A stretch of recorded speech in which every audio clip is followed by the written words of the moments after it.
मित्रों, मैं डॉक्टर मनीष। आज मैं आपको एक बहुत ही यूजफुल टॉपिक बताऊंगा, that is called psoriasis. Normally जो बॉडी में कॉमन सोराइसिस होती है इसको हम कहते हैं सोराइसिस वल्गैरिस। सो सोराइसिस एक जटिल बीमारी है, इसके साथ साथ इसका कोई भी निश्चित क्योर मेडिकल साइंस में संभव नहीं है। यदा कदा इसके रिकवरी के केसेस मिलते हैं और इनको अलग अलग स्टेजेस पे देखा जाता है, क्योंकि बीमारी कोई भी बीमारी शुरू होती है तो वो हर समय माइल्ड शुरू होती है और ज्यादातर वो बीमारी अगर चलती है तो वो मॉडरेट होती है, मतलब बीच की, और फिर सीवियर होती है, मतलब वर्स हो जाती है। सो माइल्ड, मॉडरेट और सीवियर, तो जैसे सभी बीमारियों में शुरुआत में अगर इसको हम समझ पाएं और इसका ट्रीटमेंट ले पाएं तो माइल्ड केसेस में आप एलोपैथिक ड्रग्स लें, होम्योपैथिक लें, आयुर्वेदिक लें या इंटीग्रेटेड मेडिसिन लें, इन सभी में ये बीमारी ठीक की जा सकती है। देखिए मित्रों, सोराइसिस को जानना इसलिए भी इम्पोर्टेंट है क्योंकि बहुत बार हमारे सर पे पपड़ियाँ बनती हैं या डैंड्रफ बनती है या बॉडी में कभी कभी खुजली होती है या दाने आते हैं, तो हम उसको छोड़ देते हैं मान के कि किसी बच्चन ने काट लिया, या और ये बीमारी धीरे धीरे करके स्थायी रूप में आपके शरीर में बदलाव लेकर आती है। ये स्थायी रूप में बदलाव क्या क्या होते हैं, इसमें त्वचा तो इन्वॉल्व होती है, लेकिन कुछ केसेस में ये आपके जोड़ों को भी खराब करना शुरू करती है और मेजर अर्थराइटिस प्रोड्यूस होती है।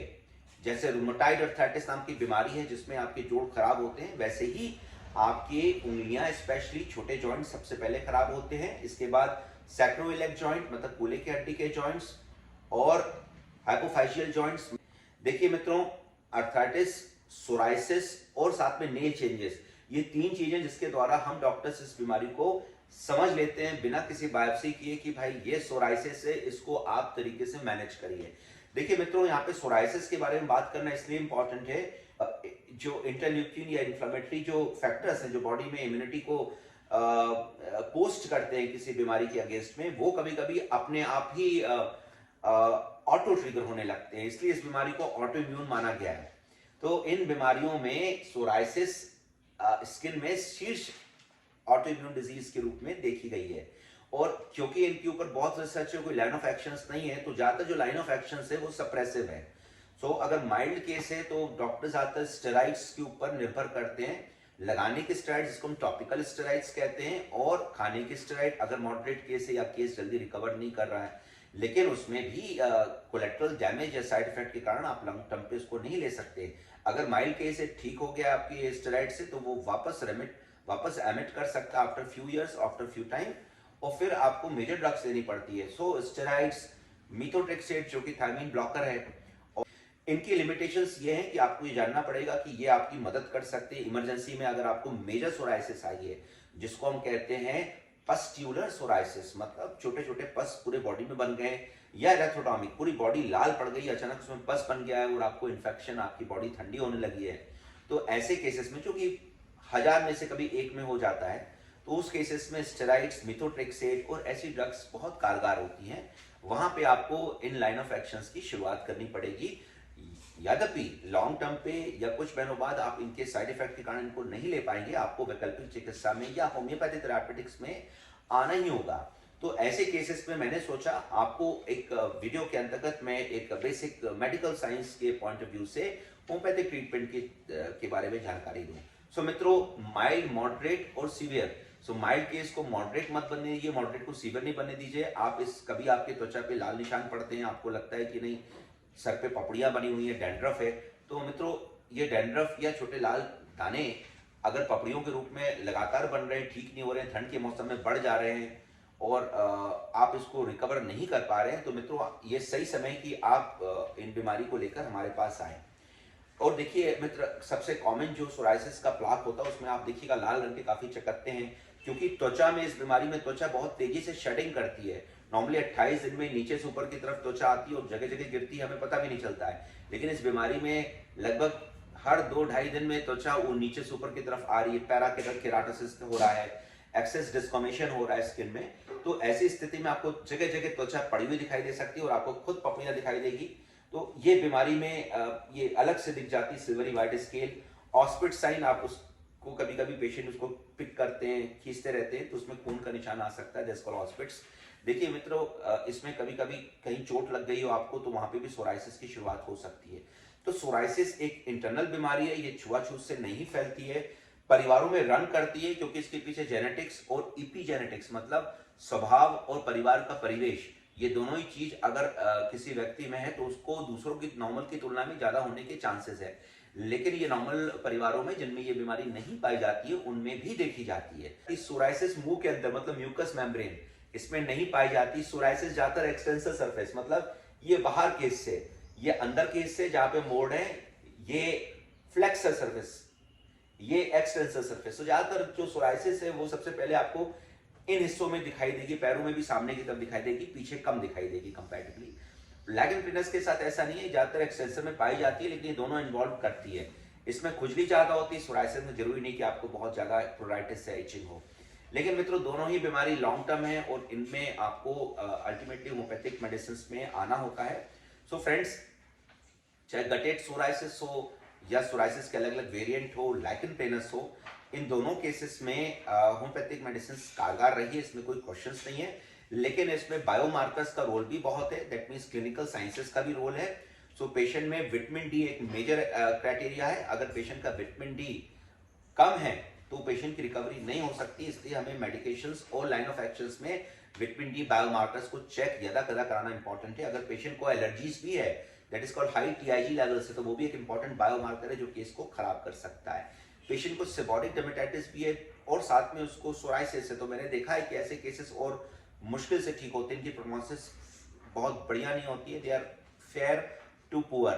बट ये जितने भी बायोमार्कर्स है, चाहे वो सीबीसी हो, चाहे लिवर फंक्शंस के हो, थायराइड की स्टैंडिंग हो, विटामिन डी हो, B12 हो, फोलिक एसिड के लेवल्स हो, टोटल आईजी लेवल्स हो, ये एक इंपॉर्टेंट बायोमार्कर्स होते हैं जो ट्रीटमेंट में लॉन्ग टर्म पेशेंट को हेल्प करने के लिए इंपॉर्टेंट होते हैं।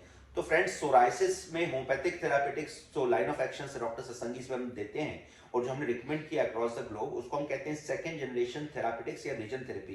क्यों? क्योंकि homeopathy therapeutics depends upon the similimum और क्लिनिकल थेरापेटिक सिमिलिमम फीचर्स। तो पेशेंट को किस तरीके की सोराइसिस से, उसका टेम्परामेंट क्या है, किस तरीके से बॉडी में फैली है, उसकी लाइफस्टाइल क्या है, किस जॉब ऑक्यूपेशन में इन्वॉल्व है, इनको देखते हुए हम सिमिलम थेरापेटिक्स तो ड्रग पिक्चर बनाते ही हैं। इसके अलावा पेशेंट की जो डायग्नोस्टिक क्राइटेरिया है, उसके जो बायोमार्कर्स हैं, उसके ऊपर हम क्लिनिकल थेरापेटिक्स भी चुनते हैं। तो उनमें बहुत ही कॉमन लाइन ऑफ एक्शंस होती है जिनको हम कहते हैं सिनर्जिस्टिक, मतलब सिंगल क्लासिकल प्रोटोकॉल्स में भी सिंगल मेडिसिन दी जा सकती है पेशेंट को माइल्ड केसेस में या लॉन्ग टर्म केसेस में, या सिनर्जिस्टिक प्रोटोकॉल्स जो आज की डेट में सेकंड जनरेशन थेरापेटिक्स में हम यूज कर रहे हैं, वो भी अपने में एक बहुत ही सुपीरियर मेथड है और क्विक मेथड है थेरापेटिक्स तक पहुंचने का, और उसमें फेल होने के चांसेस कंपैरेटिवली कम होते हैं। देखिए, जब एक्यूट केस होता है तो उसमें भी होम्योपैथिक मेडिकेशंस काम कर सकती है, लेकिन उसमें कभी कभी डॉक्टर्स के नॉलेज या डॉक्टर्स के थेरापेटिक्स के अभाव में आप एंटीबायोटिक्स या ड्रग्स को लेना पड़ सकता है, और उसमें ऐसी कोई दिक्कत नहीं है। लेकिन लॉन्ग टर्म पे आपको सेफर मेडिसिन ले सकते हैं जिसको आप टॉलरेट कर सकते हैं, जिन पे आप रेमिशन फेज पे जा सकते हैं, और long term remission phase is equal to almost a healing और cure. This is what my clinical understanding of psoriasis और any long term disorders are there.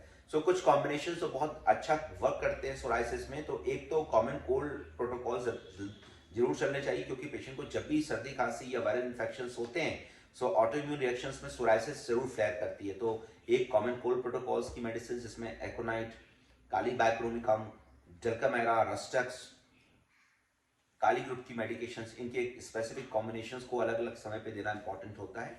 और कुछ ऐसी मेडिसिन है जो इसमें लॉन्ग टर्म एक्ट बहुत बेहतर करती है, उनमें से सलीशा 6X है। It's one of the sheet anchors in most of the management of psoriasis. इसके अलावा जो टोटल बॉडी पिक्चर्स के ऊपर डिपेंड करती है, उसमें calcarea carb is one of the sheet anchor. Phosphorus is good medicines if it acts and it's indicated by the symptoms. Causticum, all these medicines are one of the best anchors. इसके अलावा जो syphilitic medicine है जो कि autoimmune disease के clinical picture पे आधारित होती है, उसमें नाइट्रिक एसिड, एसिड फ्लोर, मक्सॉल, सिफिलिटिक ग्रुप की जो ड्रग्स हैं ये बहुत कारगर रही हैं। सो फ्रेंड्स, बायोकेमिक कॉम्बिनेशन में स्पेशली कालीब्यूर, सलीशा 6X, kali phos, in case patient बहुत स्ट्रेस प्रोन है, तो उस केस में ये कॉम्बिनेशंस भी आपकी मदद कर सकते हैं। सो इन अ नटशेल, सोराइसिस मित्रों, इससे घबराने की जरूरत नहीं है। अगर कोई बीमारी आई है तो वो खत्म भी की जा सकती है। कोई डॉक्टर करता है, कैसे करता है, कौन सा डॉक्टर करता है, ये डिपेंड करता है आपकी अपनी खुद की किस्मत पे भी और आपके अपने एफर्ट्स पे भी। सो फ्रेंड्स, आप निराश नहीं होइए, इसने आपको तकलीफ दी है, लेकिन इसको रोका जा सकता है, कंट्रोल किया जा सकता है। मेरे पास ऐसे केसेस है जो पिछले कई सालों से मेरे साथ चल रहे हैं, may be more than 5 years 10 years। आज वो एलोपैथिक ड्रग्स पे नहीं है, होम्योपैथिक ड्रग्स पे हैं और स्टेबल हैं, जीवन जी रहे हैं, मैरिज हो चुकी है, लाइफ इज ऑल ओके।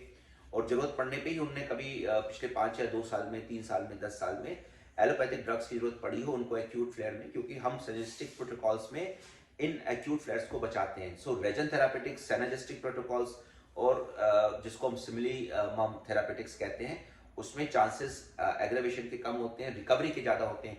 और फ्रेंड्स, बायोमार्कर्स जो हमने इनमें ऐड किया है, जो सेकंड जनरे की स्पेशल कैरेक्टरिस्टिक है, इसने ट्रीटमेंट को कहीं ना कहीं बेहतर होने का अंजाम दिया है। सो मित्रों, आपको घबराने की जरूरत नहीं है, सोराइसिस को पहचानने की जरूरत है और इससे लड़ने की जरूरत है। और इसमें क्या आपको अडॉप्ट करना चाहिए, कैसे साइकोसोमैटिक चेंजेस होंगे, किस तरीके से आपको प्राणवायु, योगा और अपने खान पान में नॉन वेज, स्पेशली चिकन और ऐसे जितने भी नॉन वेज आइटम्स हैं, वो किस तरीके से इस बीमारी को बढ़ा सकते हैं, किस तरीके से स्मोकिंग या ओवर स्ट्रेसफुल मैनेजरियल लाइफ इसको बढ़ा सकती, किस तरीके से ईश्वर की सेवा, किस तरीके से लोगों की सेवा, किस तरीके से बेहतर काम, किस तरीके से वेज डाइट, किस तरीके से प्राणासन आपकी इसमें मदद कर सकती है। ये सभी ट्रीटमेंट के रिजल्ट्स को निर्धारित करते हैं।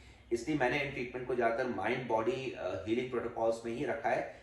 स्पेसिफिकली एक साइंटिफिक प्रोटोकॉल्स है, लेकिन माइंड बॉडी हीलिंग हर साइकोसोमैटिक, हर ऑटोइम्यून डिजीज के लिए एक तरह की कुंजी है। सो मित्रों, आई एम श्योर दैट आप इस ट्यूटोरियल का इस्तेमाल करेंगे, इसको समझते हुए आप जरूर इसको शेयर करेंगे और मुझे आखिरी तक सुनने के लिए आपके अंडर बैठे ईश्वर को मैं प्रणाम करता हूँ। All the best, take care.